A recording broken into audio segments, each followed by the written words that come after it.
பேசுறதுக்கு தான் இந்த சட்டசபை. ஓகே, உங்க கருத்து சொல்லுங்க, ஒரு 5 நிமிஷம் சொல்லலாம், ஆளுங்கட்சியோ எதிர்கட்சியோ. ஆனா டெய்லி 6:30 மணி வரைக்கும் போவதற்கான ரீசன் ஆளாளுக்கு ஒருத்தர் மேல குறை சொல்லிக்கிட்டே தான் இருக்கிறமே ஒழிய, சண்டை போட்டுக்கிட்டே தான் இருக்கிறவங்களே ஒழிய, இதனால தமிழ்நாட்டுக்கோ மக்களுக்கோ இதனால என்ன பலன் என்ற கேள்வியை இங்க நான் கேட்கிறேன்.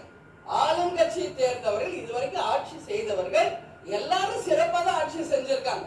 இதுவரைக்கும் யாருமே இங்க குறை சொல்ல முடியாது. எந்த ஆட்சியா இருக்கட்டும், அவங்க காலகட்டத்திற்கு தமிழ்நாட்டுக்கும் தமிழக மக்களுக்கும் அவங்க நல்லதான் பண்ணியிருக்காங்க. இன்னைக்கு உங்களுக்கு வாய்ப்பு கிடைச்சிருக்கிறது.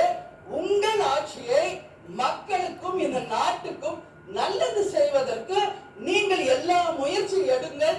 அதற்கு மக்களும் சரி எல்லாரும் துணை நிற்போம் என்றுதான் சொல்றோம். ஆனால் இங்க பொதுவா நாங்க இங்க பாருங்க, எல்லாருமே அவைத்தலைவர் அவர்களே நைட் அண்ட் டே எக்ஸாமுக்கு கூட எப்படி யாரும் ப்ரிப்பேர் பண்ணியிருக்க மாட்டாங்க. எல்லா சட்டமன்ற உறுப்பினரையும் நான் சொல்றேன், நைட் அண்ட் டே உட்கார்ந்து ப்ரிப்பேர் பண்ணி வர்றாங்க.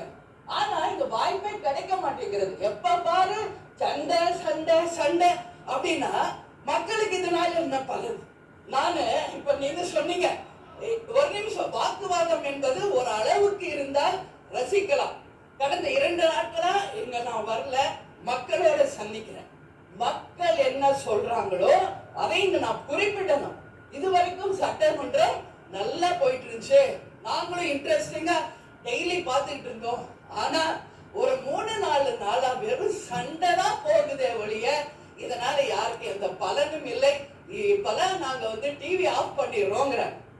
ஏன் இதுன்னு சொல்றேன்னா, இங்க மக்களுக்காக பேசணும், மக்களுக்கு நல்லது நடக்கிறதுக்கு தான் இந்த சட்டசபை என்பதை தயவு செஞ்சு எல்லாரும் புரிஞ்சுக்கணும்.